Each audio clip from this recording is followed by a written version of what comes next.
Hello and welcome back to episode 12 of Rocket Pod, our final episode of the first series. My name is Harry Damond, with me is James Cuss and producer Peter Haynes. We're going out with a bang for this episode as we're bringing on the mic David B. Horne, #1 best-selling author, TEDx speaker and entrepreneur. Enjoy. So David, welcome to the show, welcome to Rocket Pod, I should say. So David is a very experienced CFO, a world-acclaimed, best-selling author for his book Add Then Multiply. Is that correct, David? Have I said the title correctly? Correct. And we'll probably be getting into some of David's philosophies, but I think before we kind of get into that, it'd be really nice to just go back to when you were growing up, David. Just a bit about your family life.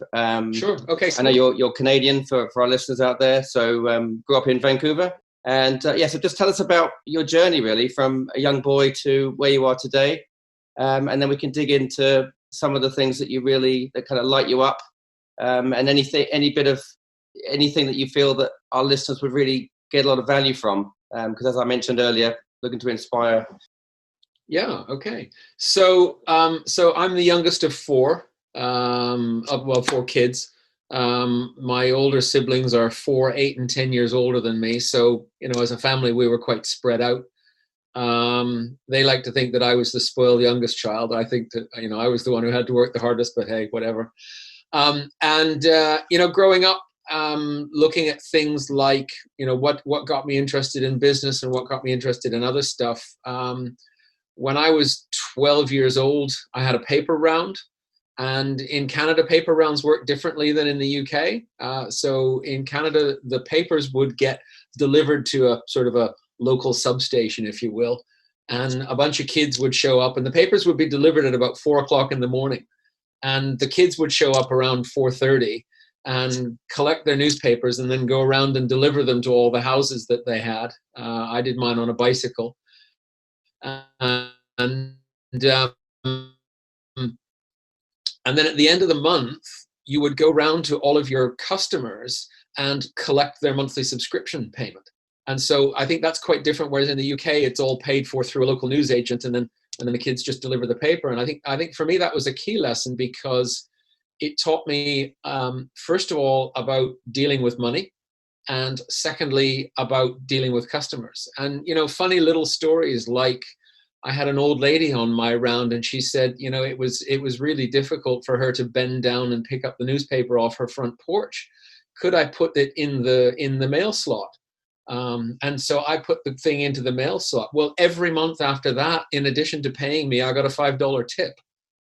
Because I made her life easier, and so for me, the combination of those two things, learning to deal with money and carry money, and learning to interact with customers were absolutely vital things on my journey. I think the other key thing I learned when I was 12, I came with my sister, who was 4 years older, and my mum and dad on a family trip to Europe. And we landed in London, and I fell in love with London then. I've been in love with London ever since. And then we toured around the continent. We went to France, Switzerland, Germany, and Holland. And I remember being both fascinated and frustrated. I was fascinated because everything was so different. The cars were different. The way people dressed was different. The food was different. The architecture was different. And, for someone growing up in Canada where it's not that old, and things are relatively homogeneous, to come along and literally you go over the border from Germany into Holland and it's completely different, or from France into Germany and it's completely different. And I was fascinated, but I was frustrated because I couldn't communicate. And 3 years later, we came back on another family holiday.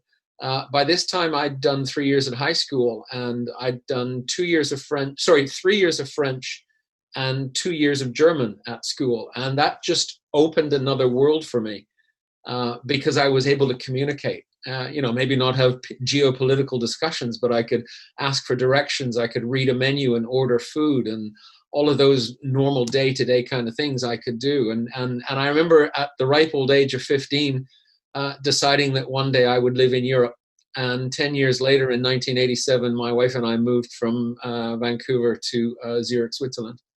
That's interesting. I was actually going to ask you about why London. So you've obviously answered that very, very elegantly. Yeah, I still love London. And I've been fortunate. I've been able to be in many of the world's large cities, nowhere near all of them, but lots of them. And there's a buzz about London.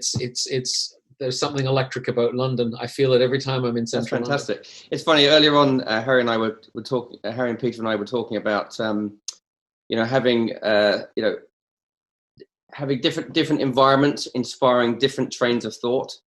And we were talking about the concept of having this kind of nomadic life where we might, if each of us have if Peter has a little pad in Berlin and Harry has a pad in South America and I have something in Seattle or whatever, it's like you go to these places just to get a bit of, become refreshed. And it does change your perspective. Can you talk a bit about that?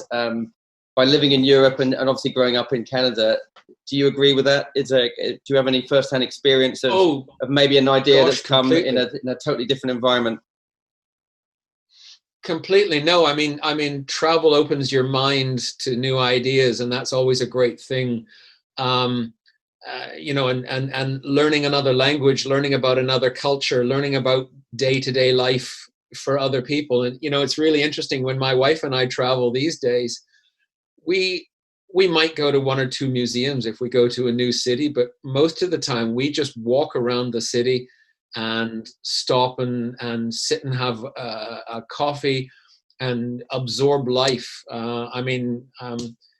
Peter, you're in Berlin right now. I mean, we were in Berlin last year for 4 days. I had been to Berlin before on business, but not really as a visitor, a tourist. And so my wife and I had 4 days in Berlin, and it was just fantastic. And, we went to a couple of the Berlin Wall related things, and we went, I think, to one art gallery, but most of the time we just walked around and observed life and just absorbed it. And I find that a very deeply satisfying thing to do, to see how other people live and to communicate with them and to talk to them and to try their foods and to try the things that the locals do. Definitely. It was actually close to Berlin, not quite. I was in Cologne around Christmas time, and we were in Cologne. It was really interesting because I've got a friend who lives out there. He studied at college with me in the UK, and then he's over there. And we went from Cologne and we drove to Amsterdam. And it's really interesting just seeing the cultures and the different changes and just being able to. But I guess now thinking where we are with COVID and that, it's not quite that simple in this current time. And how have you been doing during this time, David? I mean, I've been fortunate. I've been very busy. I've been doing a lot of. I was reading some of the stuff that the government was putting out, and I was just reading it and thinking, like, I'm a chartered accountant. I understand finance. I can follow what he's saying, but the way the government was putting this information out was just. I started speaking to people and they just said, it's so confusing, I don't understand it. And so I just started putting out articles and I just called them in plain English. So I wrote about the job retention scheme. I wrote about the CBILS loans. I wrote about the bounce back loans. I wrote about the grants and all of the different things, and had fantastic feedback from people saying it was really nice to get something that was just short, sweet, direct and to the point. And it's like, I don't know. I guess I would never want to be in government. That's not my thing. But I guess they were trying to put out something that would appeal to everyone, and yet it was really quite a narrow audience that it needed to be appealed to, and they didn't use their language. Yeah, in fact, I was a silent fan of yours, David. So it was very helpful. So thanks for summarising things. Certainly helped. My pleasure. My pleasure. And yeah, apart from that, lockdown was interesting. I loved the fact that it happened in spring and summer and we had such good weather. Our kids are grown up. It would have been nice to have seen our kids other than on Zoom, but hey, that was life. But we went for walks every day. I was working a lot. My wife was out in the garden. Whenever I wanted to have a tea break, I'd make a cup of tea for both of us and we go and sit in the garden and enjoy the birds and the fact that, I live in West London in Ealing, and not that we're on the direct Heathrow flight path, but every now and then we would get flights, and there were none.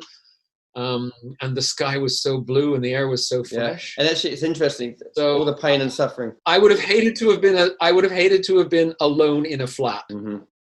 Yeah. So it's there is obviously a lot of pain and suffering out there, and the people are dying. But I think there's a lot of wonderful things that have come out of it, and I always like to try and focus on the positives. But it has been a time for reflection. And as you said, David, before we started recording.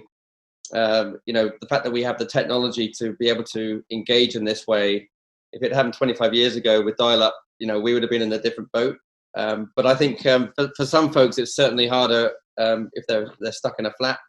But it does take a bit of strength, doesn't it, in a mindset to look at the positive, because sometimes it's, if you start looking at the doom and gloom, that's all you're going to see. But it's like, where's the sunshine?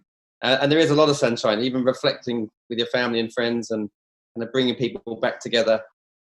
But yeah, it's some people now are actually sort of they got used to that lockdown routine. They got used to what they had, and then when things started getting back to normal, coming off furlough, all that sort of thing, they were like, oh, actually, we missed kind of what happened there. So I think it was really interesting, but it caused us all to, like I said just briefly at the beginning, it caused us all to stop. We got given the 4 rules, and it found happiness in kind of what we had and where we are in the reconnecting via Zoom over quizzes and FaceTime with family and friends. We actually connected more with families and friends than we probably did more before. Okay, so David, we've heard a little bit about your younger upbringing. I think that was interesting about your paper round point about actually taught you a little bit about the money, the subscription, all that sort of stuff, really interesting points. But could you maybe fast forward a little bit your career, maybe what you've been up to recently, and just share with our audience a bit about that? Yeah, sure. So I mean, so I trained as a chartered accountant with PwC, qualified with them in Canada, moved with them to Zurich, Switzerland in 1987. In 1989, I got an offer from my biggest client, the so-called offer you can't refuse.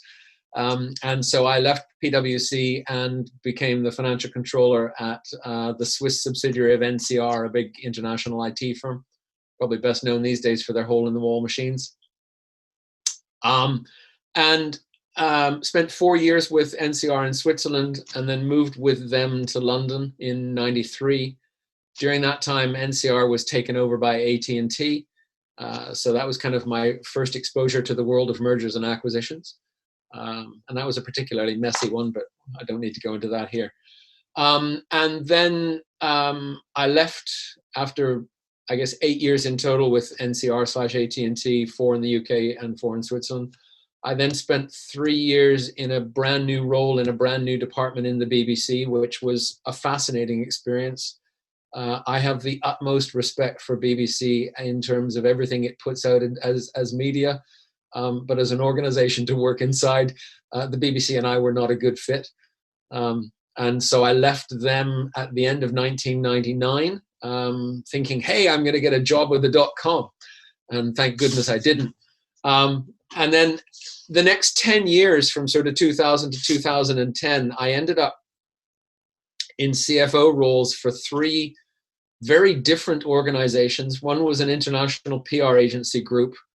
One was a startup on AIM that was going to build a digital publishing and media business. And one was a .com survivor that had reversed into a cash shell on AIM. So 3 very, and they were an online auction business. So very, very different in terms of what they did, but they all had one thing in common, which was that they all raised money and they all bought other companies. And over that 10-year period, I raised over £100 million in funding, and bought or sold more than 20 companies. And since that time, so I left in 2010. I had a bit of a burnout midlife crisis following the financial crash. Having been the CFO of a global auction company, and waking up in the morning and realizing that I had $200 million of other people's cash on my balance sheet in banks around the world, some of which were failing. Oh my goodness. And it was like, ugh. So that was a pretty hairy time. But I left that business at the end of 2010 and had my midlife crisis moment and launched a wine business, which was tremendous fun. But I don't like to use the word failure, so I'll say it was a great learning experience. Brilliant. I still have the wine business today. I'm its largest customer by some measure. So as my best friend says, it's a great way to enjoy your hobby on a tax-free basis, and you get to drink wine at wholesale prices. Brilliant, brilliant. But for most of the last 10 years, I've been working directly with founders of businesses, and for the last 5 years exclusively with founders of businesses, looking at how to scale up. And during that time, I've been involved with several companies where I was either a co-founder or got brought in to help them raise capital.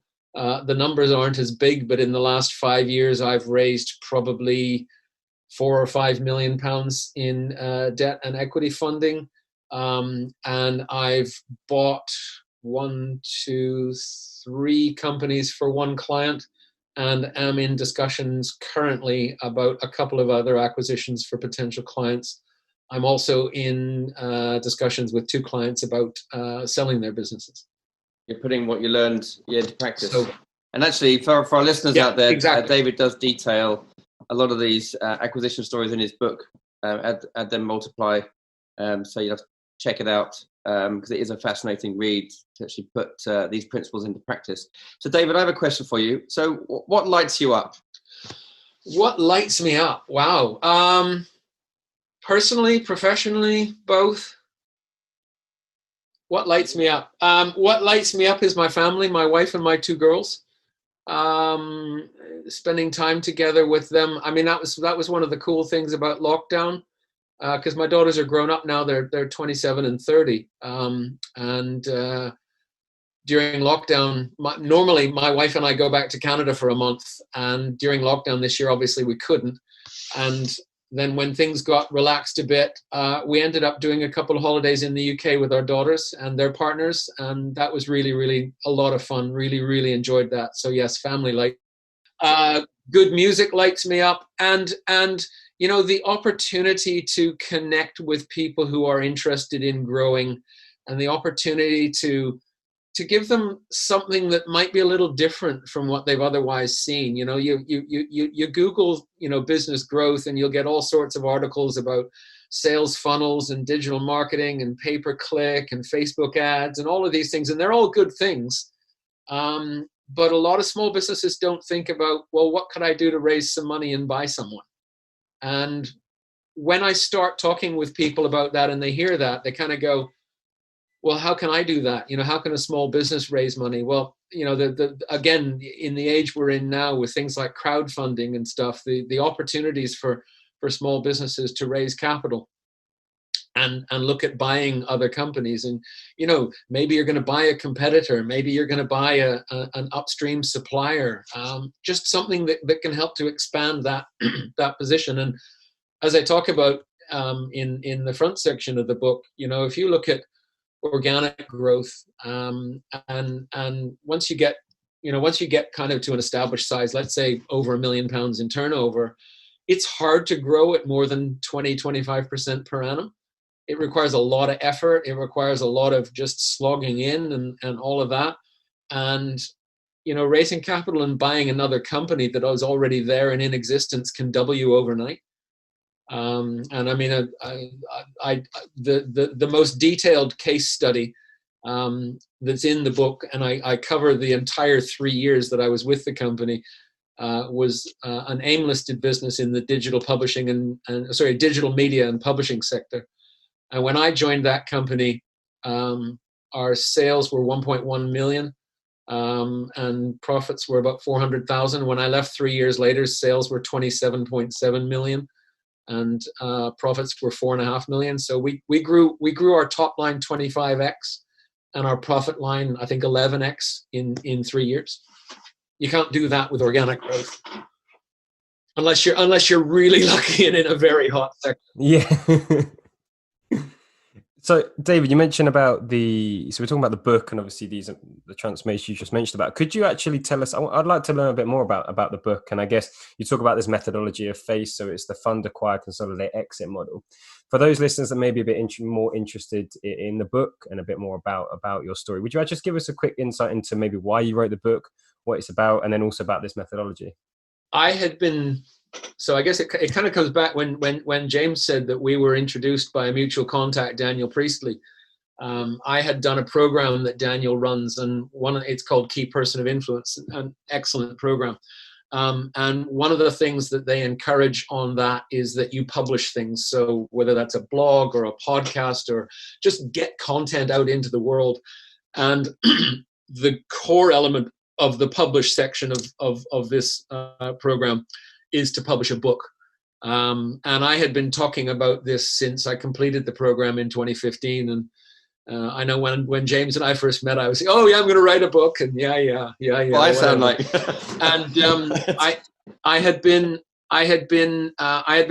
working with one particular client over a number of years, and that relationship came to an end at the end of 2018. And all of a sudden, I had a lot of time.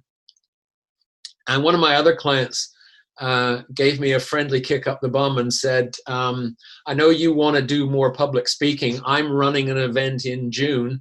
I'll let you be the main speaker at the event if you have your book written by then.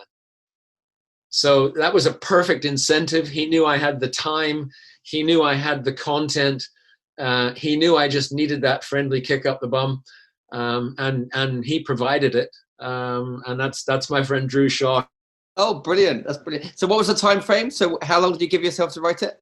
So I had a 6-month period to get it written. Yeah, it finally was. So the book was published and officially out on the 9th of July. The event was in late June, but I was able to give Drew the typeset manuscript, showing him that it was done in time for this event, and so he accepted that, because the editing process took a little longer than I'd thought, mainly because and this was a fantastic thing. I sent the first manuscript to 4 very good, very critical friends, and I said, don't hold back, and they didn't. And as a result of the feedback that they gave me, I completely rewrote the front section of the book.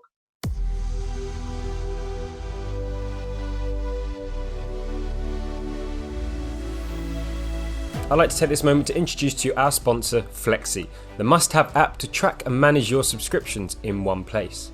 So most of us have multiple subscriptions nowadays for things like streaming services, gym memberships and food deliveries. These are great and take the hassle out of buying everyday products that we consume regularly, but it can be hard to keep track of them.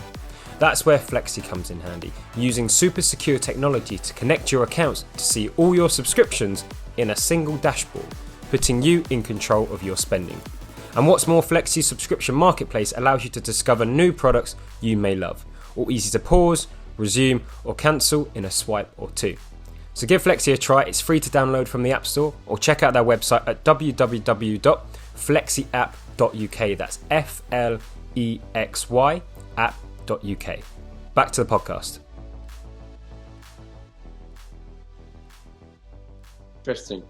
Can you talk about your process? So, I was you in 2015 to say, I'm going to write a book, and I need to get off my backside and actually write my book.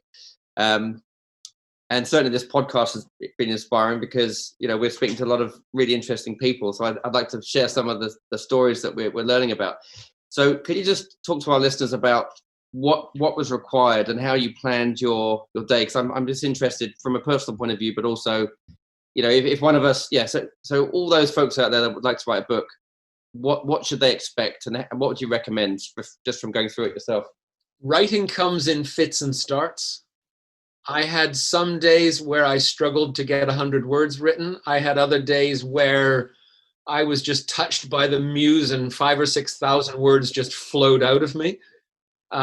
So don't worry if you have some of those bad days. it's almost like cold calling. You know that you've got to make 70 calls a day to get the leads, and then all of a sudden it'll come. And writing's the same thing. You've just got to, I set aside 2 days a week where the diary was clear and I would write. And if I couldn't write, I'd revisit my plan. Or sometimes if I was totally blocked, I'd just go for a walk. And on the days where it flowed, it was, people talk about being in the zone. Like, it just came out of me. And yeah, in fact, there was one time where our daughters were coming around for dinner, and my wife was saying, well, are you coming down? And I'm saying, no, I'm still writing. And that was one of those days where 5,000 or 6,000 words just came out, and I wanted to get them all out. And in terms of time, so I would say the writing took 3 months, and then the editing process. So I went through the first set of feedback from my 4 beta readers, and then rewrote the front end, and then it went through 2 professional edits, and then the typeset proof, and then it was published. So yeah, I've heard of people who've done it faster than that, but I think from start to finish in 6 months is pretty good. And of course, the content was 30 years in the making. Did you say okay? So yes, of course, that's something that you need the knowledge beforehand. So the editing piece, was that an important part of the process? It sounds like it was. Do you need your editors? Crucial, absolutely crucial, because the beta readers was not so much like for the editing for grammar and stuff like that, but just, does this make sense and all that, and their feedback was great. But then the editing process really, and it went through and made sure that your syntax was correct, that your grammar was correct, that, that when you made certain statements, well, could you back them up? It was really quite interesting because particularly in the stories that I talk about from the 2 listed PLCs, I gave a lot of information, and the editor came back and said, are you sure this is okay to give? And I said, yeah, it's fine, because these were public companies. There is nothing, there might have been some nuances, but in terms of the facts and data that I gave, there was nothing that wasn't already in the public domain if you wanted to go and look for it. There you go, James. You've got till April next year to get your book written and find an editor. Okay, I need someone to give me it's like, yeah, what is that line in the sand? So David, yeah. I just wanted to bring you back to the methodology around FACE, actually. I'd be really interested to, if you wouldn't just mind sharing a little with everyone a bit more about that FACE.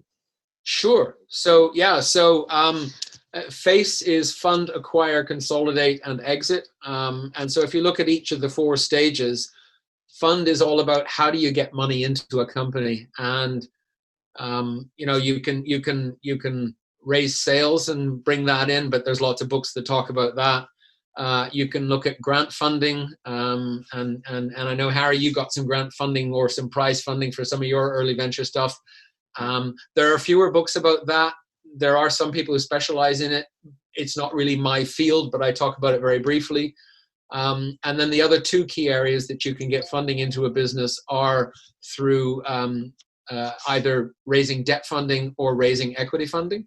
And I go through in the book about, what are the differences between each of those and the pros and cons, and then depending on what stage the business is at. So I'll talk about, what's a friends and family round, what's crowdfunding, what's angel investing, what's VCs, what's private equity, and, even some might argue the pinnacle is, what about listing as a public company?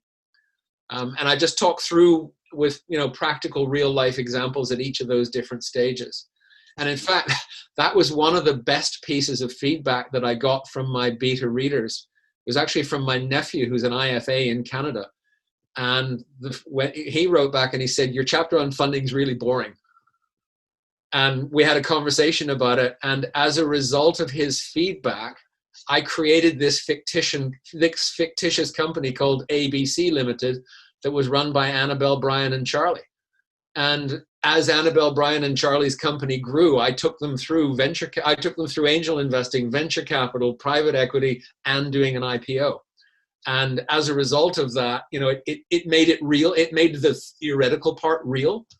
And that was a huge light bulb moment, for which, my nephew Vince, I'm eternally grateful, because it also meant in all of my subsequent writings, I made sure that I was telling stories about people, even if they were fictitious stories, because people at a human level, and this is anthropological and stuff, but human beings connect with stories. So that's the fundraising chapter. Then in the acquisitions chapter, and there's specific chapters on each of the 4 stages in the book. So the acquisition chapter, it talks about what it means to acquire a company, what are the different choices that you can look at, what are the routes that you can go down, how does it typically happen? So, you don't just sort of say, right, I'm going to buy that company, but what's the process that you go to? And, you've got to have meetings with them and then try and reach some kind of a deal. And, and I talk about how that happened with different acquisitions. I mean, one in particular, I remember it was actually someone that, this was again at that first listed company, a company called Huvo PLC. And through a mutual contact of mine, we met a guy who had a business that was for sale. And so I introduced the founder to this other guy who had this business. And they met for a glass of champagne at the bar of the Lanesborough Hotel. And they got on so well that they actually agreed the headline terms of the deal, wrote it out on a cocktail napkin, and had another bottle of champagne together to celebrate. Those napkins are great, aren't they? Oh, I love those stories. Oh, those napkins are wonderful. Stories, brilliant. And actually, what? Yeah. Okay. Yeah. Sorry. I guess you haven't finished. That's okay. So that's the acquisition piece, and then the consolidation piece. And as I say in the book, this is really where the rubber hits the road. This is the hard part, because this is where you're putting 2 companies together, and you have to take a view. First of all, am I going to put them together into one company with a view that together they're stronger? Or, you look at some of the big conglomerates like Unilever and things, and, they've got hundreds and hundreds of subsidiaries. They're all in similar industries, but they all are completely independent and not put together, other than the fact that they're owned by Unilever. But typically when you're in an SME environment, you're going to look to put these things together to gain the synergy. So, I use the example of buying a competitor or buying an upstream supplier. It makes total sense to put those businesses together. And so I talk about the cultural issues that you have to address, the values and the systems and the processes, and dealing with all of the people issues, and, what's it like? And I go through examples of consolidation jobs that have worked well. And I go through examples of consolidations jobs where, it's been really tough. I go into some detail in the one of the second PLC where I worked, because we did that acquisition in the spring of 2008. And we put together to raise the money on the stock market. We published a prospectus and said, this was our plan. This is what we were going to do. We came back to the market in the autumn of 2008 and said, we've done everything. We've ripped £5 million of cost out of the combined businesses. We're on track, la-di-da. And the following week, Lehman Brothers went bust. And we had to rip another £7 million of cost out of the business over the next 6 months just to survive. And that was really tough. So go through that. And then the final stage is for exit. And again, I talk about different routes. So you can have trade sale. You can do an IPO, where perhaps as the founding team, you might want to stay on for a little while, but have the benefit of having a listing and being a public company. And again, just talk about what are the stages that you need to go through. And probably the biggest issue within the exit stage, which is actually just the mirror side of the acquisition stage, because it's someone else buying the company. But the biggest challenge here is for the founder or the founding team to emotionally accept that they've just sold the baby that they've created, and that can be really tough. I've heard that's tough. Yeah, I mean, interesting. I think one of the themes that has resonated as well is that you're encouraging small businesses to think like, so basically the tools that bigger businesses use, like the FACE, fund, acquire, consolidate, exit, there's no reason why you can't think big as a small business and actually have the same mindset. And I think that actually brings it down to the reality of, a lot of entrepreneurs or business owners. And the point you made about, organic growth is all well, fair and good. And it's a path that most businesses take, and it can be respected. But if you are looking to really get that exponential growth, just a slight change in strategy, it doesn't necessarily mean you have to work any harder. It's just a different view of the world, and the outcome is quite a lot different. So I mean, I always, as an entrepreneur, I always like to start with the end in mind. Do you want, what kind of business do you want? Do you want your unicorn? Do you want your lifestyle business? I know Daniel talks about that. It's really, do you have anything more to say around those lines as far as the small business thinking like big business, or having the same tools? I think the biggest challenge that a lot of SME owners will face when they come to this, and this is one of the key sections in the front end of the book. I've got a chapter in there that's called Your Head, because you've got to get your head around certain things. And the biggest challenge for a lot of founders, and I make it quite clear, if this is something you're not willing to do, then this isn't the book for you. And that's cool, it's okay. The biggest issue that a lot of founders have is the idea that they might not be in control of their business anymore. They might not own a controlling stake. They might not own 100%. They might only end up with a minority stake in the business. But as I put it, when I was growing up, the expression was, would you rather own 1% of General Motors or 100% of a local car dealership? General Motors isn't perhaps the best example anymore, but would you rather own 1% of Apple or 100% of an IT company? They're two very different things. But if you take like, and I deliberately kind of target the book at the owners of businesses between kind of 1 and 10 million in turnover. That's sort of my sweet spot. So let's go right down the middle and say you're running a business with 5 million in turnover. Would you rather own 100% of a business with 5 million in turnover, or 50% of a business with 100 million in turnover? That's the choice that you have to make. And neither is right or wrong. It depends. But that's a realistic choice, that if someone wanted to follow my methodology and say, no, I want to own that £100 million business, well, here's the route to getting there. But as part of that route, you've got to be comfortable with the fact that you're not going to own all of it. There will be other people on your board. There might even come a time when the investors fire the founder, like happened to Steve Jobs at Apple. Yeah, that's really interesting. John Maxwell, in his book, The 21 Laws of Irrefutable Leadership, talks about the lid, and depending on the individual, the lid is going to be higher for certain people. And it's a mindset thing. It's like delegation, or, the example you just used, you're going to be giving up a bit of control or a bit of ownership, but actually the pie is much bigger. And everyone has a lid, and most people, they'll basically cap out at a certain size. And like I mentioned, some people's lids are higher than others. Can you talk about that at all? Are you familiar with that terminology? Yeah, I mean, I've not heard it used in that sort of phraseology, but I understand exactly what you mean. So one of my mentors was the founder of Huvo PLC. He had been the chief executive, and then the executive chairman, and then the non-executive chairman of a FTSE 100 company over a 20-odd year period. And then there was a clause in his contract that said that when he turned 65, he had to resign from the board. And so he resigned from the board, and about a year and a half later, a smaller firm in the same industry got into a spot of trouble. And they were private equity backed, and the PE firm approached John and said, would you like to,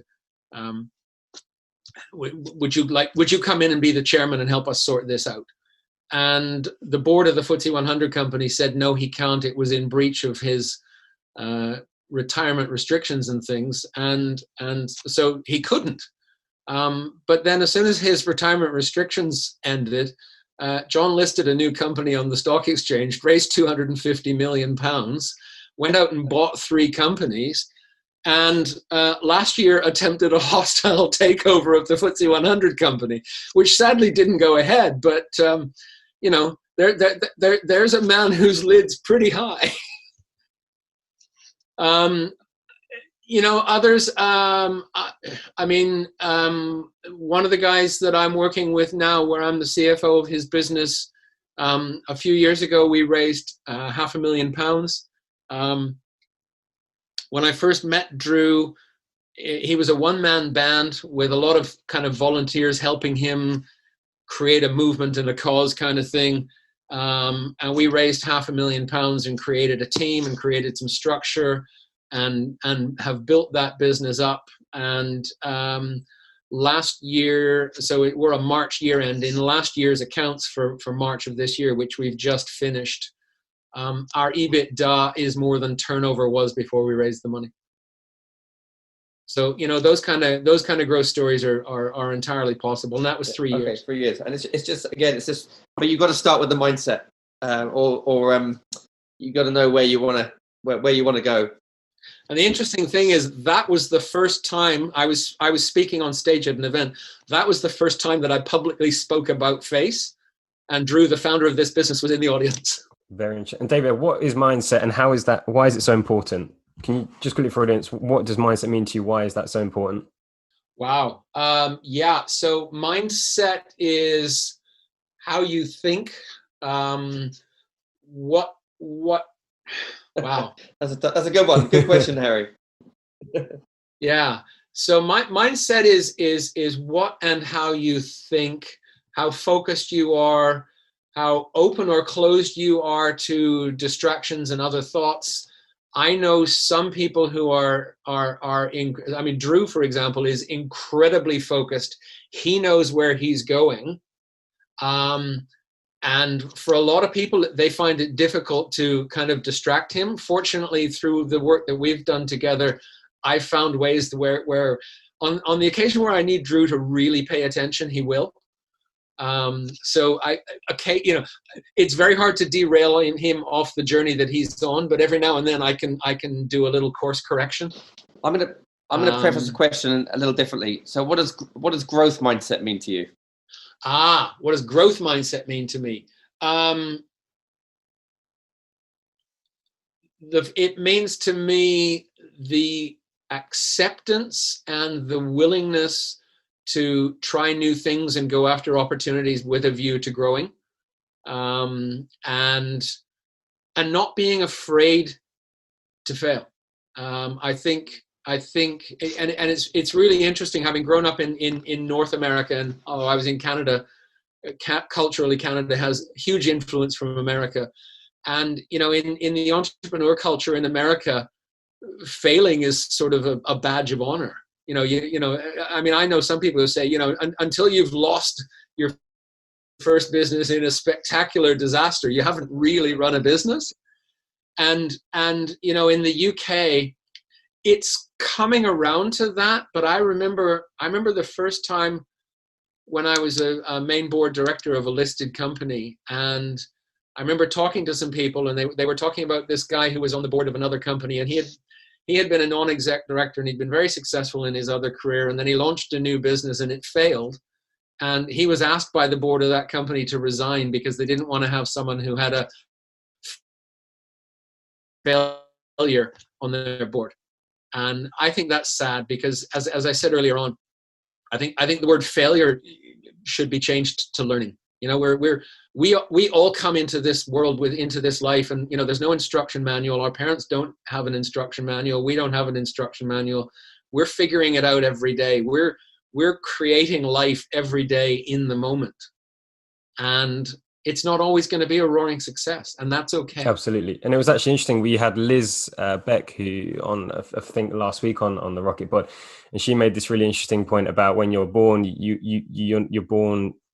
As you don't learn or know anything when you're born, you learn beliefs, you learn what failure is from other people, from external influences. And I think that's an interesting point that we've learned somewhere. Well, we've been told at points that failure is a bad thing, and actually it's not. It's a learning experience.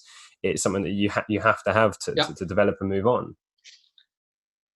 I am a bit of a geek when it comes to books about the brain and mindset and philosophy and all that kind of stuff. I'm currently reading a book called Live Wired by Professor David Eagleman, who's a neuroscientist based in California. He's been on lots of TV shows, so lots of people will have heard of him.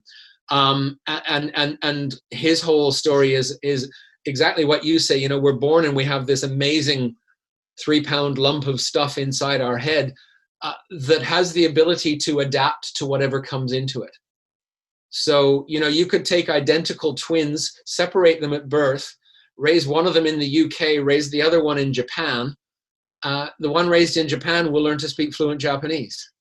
The one raised in the UK will learn to speak fluent English. And they'll learn through different experiences. And then he talks as well about things like when stuff so you go blind. Well, all of a sudden your auditory and your touch-based systems take over your visual cortex, which is a huge chunk at the back of your brain. And that's how blind people can read Braille. You know, if you've ever tried rubbing your hands over Braille, it feels a little bumpy, but like there's no way you can make out what those bumps mean. But when those parts of your brain take over a bigger part, and they do, you know, all of a sudden you have that sensitivity that you can feel exactly what those bumps are, and you can read. And I don't know if you've ever seen anyone read Braille, but it's astonishing how fast they go. There was something, yeah, it's amazing, isn't it? There's something I learned recently. There was one entrepreneur that every mealtime, you know, evening meal with his family, he would ask his children how many times they had failed that day. And I guess there is that argument where, you know, if you're not failing, then you're not trying hard enough. And I want to share something else with our listeners. So I went out for a dinner with a really good friend of mine, Ben Kopinski, and he's been helping on the legal side with Flexi, and he talked to me about this story of a moth trying to get out of a chrysalis, and this 12-year-old boy, you know, watched this moth struggling. So he thought he'd help the moth, so he cut the chrysalis and let the moth out. But what he didn't realize is that the struggle the moth was going through was actually getting blood into the wings of the moth, so it could actually fly. So what he did by helping it actually weakened the moth, you know, and, you know, I probably died. So, you know, I think through this failure and hardship, and, you know, you become stronger, and you can actually apply that to physical fitness. You can, you know, if you work your mind, whether you learn a language or write a book, or, you know, you can actually become stronger. And I think that's a really good message to our listeners, you know, on the whole failure piece, the struggle. You know, are we struggling enough? You know, can you comment about that at all? Oh, I saw, I mean, I've read so many wonderful quotes about it. I saw a really interesting one recently on LinkedIn. Someone actually put up a short video of David Bowie. And he was saying, you know, if you find things are easy, you're not challenging yourself enough. You're not doing enough, you know, and another one I saw recently was the author Neil Gaiman, and it was a valedictory or commencement speech that he gave, I think, at the University of the Arts here in London. And his core theme was, no matter what happens, make good art. You know, and if you're having a bad day, make good art. And if you're having a great day, make good art, you know. And it comes back to that theme. And for me, it's become a bit of a philosophy that as human beings, we are creating our lives every day. And so, you know, give your best shot, you can stand back and look at it with pride, you know. I mean, when I came to the realization that my wine business wasn't going to do what I had hoped, I went into a very dark period for about 18 months. I never want to go back there, but it's an experience that definitely has shaped me ever since. That's interesting. And actually, I'm reading a book. I don't remember the author's name, but it's a book on strategy. And it talks about this creative strategy. There's I guess quantitative strategy, and there's creative strategy. And this making art thing, again, art's quite subjective. And it makes the point that quite often when things are going really well, and let's just put this in a business context, you know, strategy is kind of pushed to the back. It's not that important because things are going well. And as soon as, you know, the shit hits the fan, the organization looks around to try and find someone that's good at strategy. But actually, by making art in the good times and the bad times, it could actually be translated into, you know, strategy. And then it obviously flows down to what you were talking earlier about face. So yeah, it's just, anyway, that's interesting. Just a little light bulb moment. It is. It's you know, I think strategy is an incredibly useful thing if you use it as a tool for which it was designed. You know, the great thing about strategy and writing down a strategy is it forces you to be clear. Not only this is what we're doing and this is where we're going, but therefore all of this is what we're not.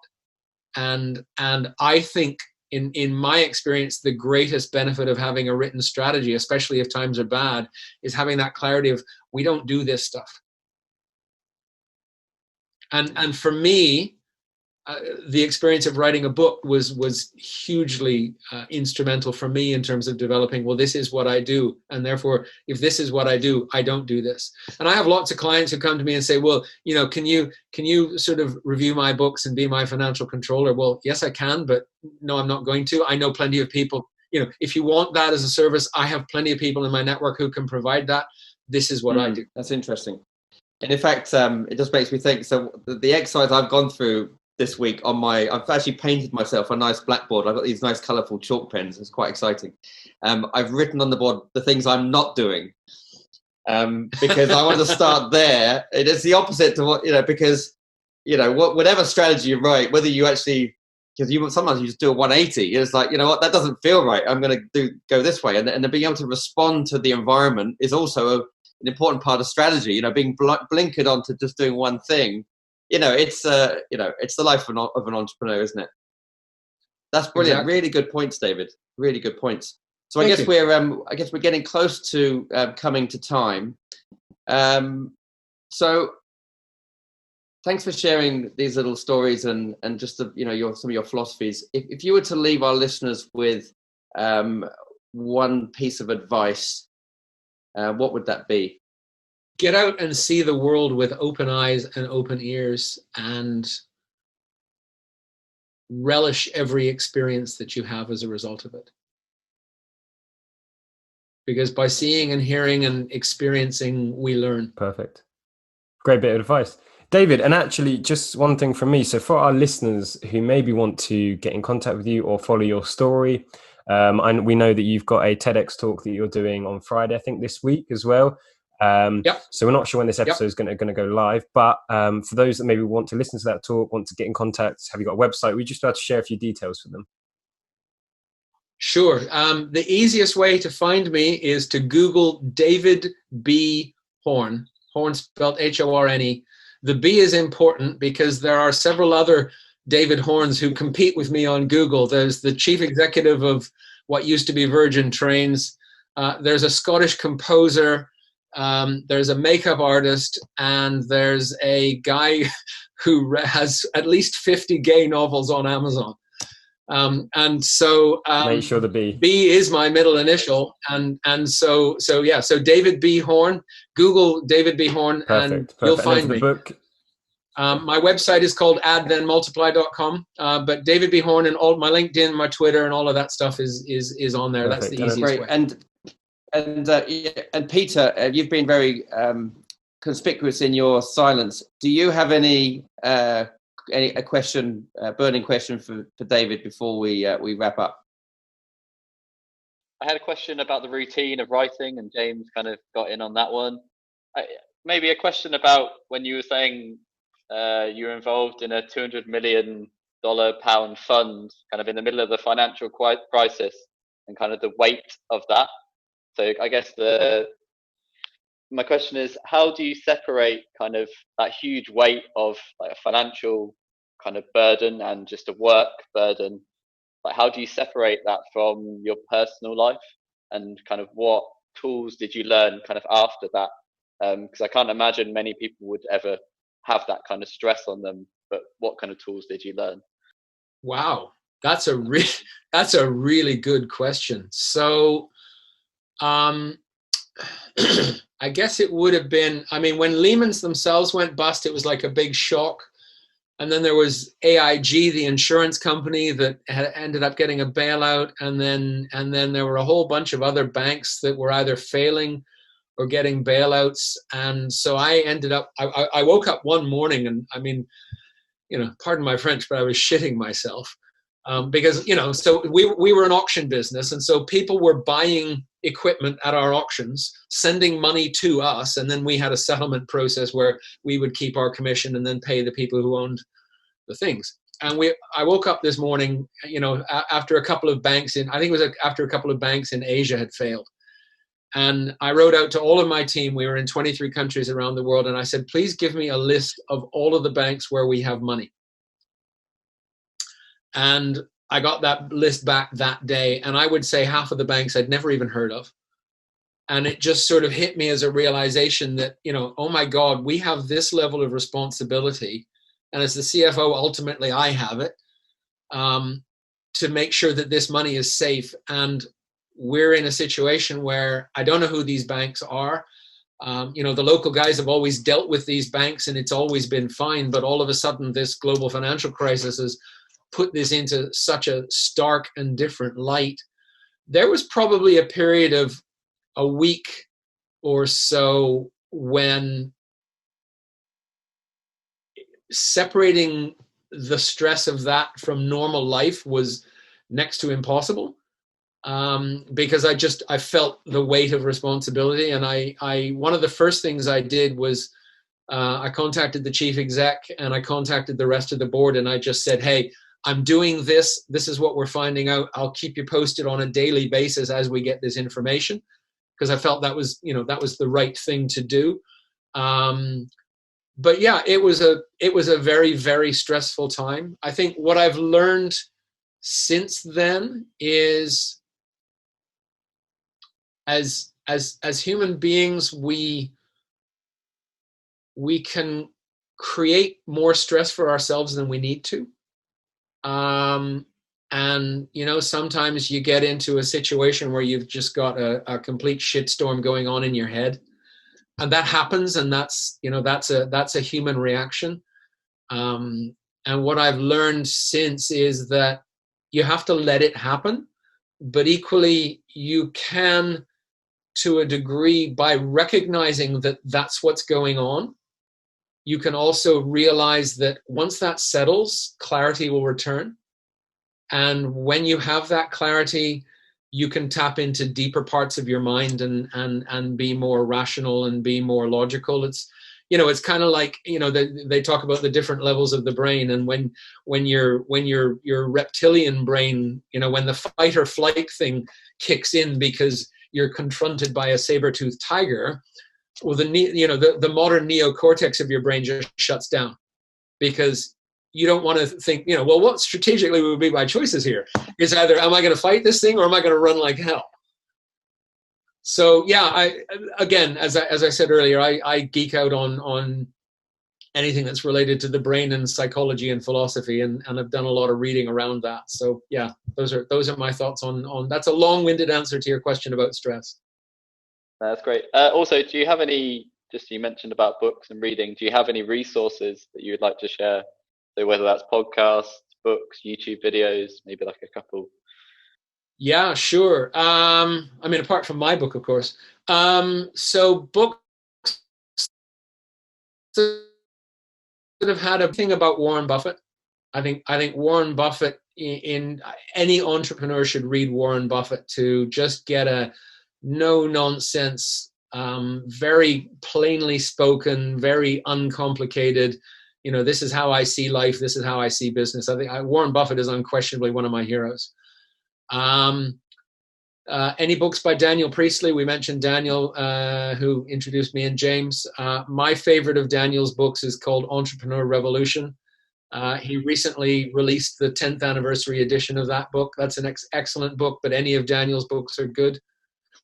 And then just looking on my table over there, The Infinite Game by Simon Sinek. If you want long-term thinking, that's a really good book. Have you read the 21 Laws of Irrefutable Leadership, David? Okay, No, well, I'm going to have get not. it for you, and I'm going to send it to you just to say thank you from us. You're a gentleman. Yeah, Thank you. Brilliant. I think you might have actually answered this question, but if you were to sit down with a coffee with any person, who would that be? I think you've already answered it, but be interested to see whether it's the same. It would probably be Warren, but I've already talked about when. And the funny thing is, I actually wrote to Warren Buffett and asked to interview him for my book, but I got a very polite letter from his secretary saying, no, you can't. But I did send him a copy of the book anyway when it came out. No, actually, this is another one of my favorite book stories. So I'm a huge REM fan, and every single REM album, there's at least one song where Michael Stipe's words speak straight and deeply into my heart. So it would have to be Michael Stipe. And my little story is, when I was writing the book, my publisher said, I was asking the publisher about quoting things, and she said, you can do 1 or 2 lines with a reference. That's fine. Anybody who's been dead more than 50 years, there's no copyright issues. But don't try to do things from movies, and don't try to do things from songs, because it's impossible to get the rights. And even if you do get the rights, it'll cost you an absolute fortune to use them. And midway through writing the book, it was a Saturday night. I'd had a couple of glasses of wine. I was feeling relaxed. And I thought, I really want to have this line from REM in my book. And so I found the band manager's contact details online, wrote him an email. Within about 25 minutes, I got a reply from him. So this was about 9:30 at night on a Saturday here. So 4:30 in the afternoon, 5 in the afternoon in Athens, Georgia. I got a reply from him saying, shouldn't be a problem. Let me check with the guys. And So I went to bed. I woke up in the morning and I'd had an email come in at like 2:15 in the morning, which would have been 9:15 in the evening on the East Coast of America, saying, all good, the band are honored by your kindness, good sir. I'm like, what? REM are honored by me? So yeah, Mike, definitely I'd love to have a coffee with Warren, but since he declined the interview already, I'll go with Michael Stipe. Final question. So Add Then Multiply, just for audience, David, is available on Amazon, so people can go buy the book. It's available on Amazon in paperback and Kindle version. There's an audio version that has been recorded that will be on Audible soon, I am assured, although it's been in the queue since the end of June. Thank you for listening to the final episode of Series 1. I can't believe we're already at the end already, but do not go anywhere. Hit that subscribe button, as we have got Series 2 coming very, very soon, with guests including founder of Photobox, Graham Hobson, best-selling author, entrepreneur and international speaker Daniel Priestley. And on the mic, we've got founder of My PT Hub, Phil Carr, just to name a few. So please do hit that subscribe button. Check out our social media at We Are Rocket Pod, as we will be coming back very, very soon. Thank you to our awesome sponsor, Flexi. If you haven't done it already, you should get that downloaded and start managing your subscriptions today. That's FLEXY. From myself, James and Peter, thank you all so much for your amazing support. We'll see you next time.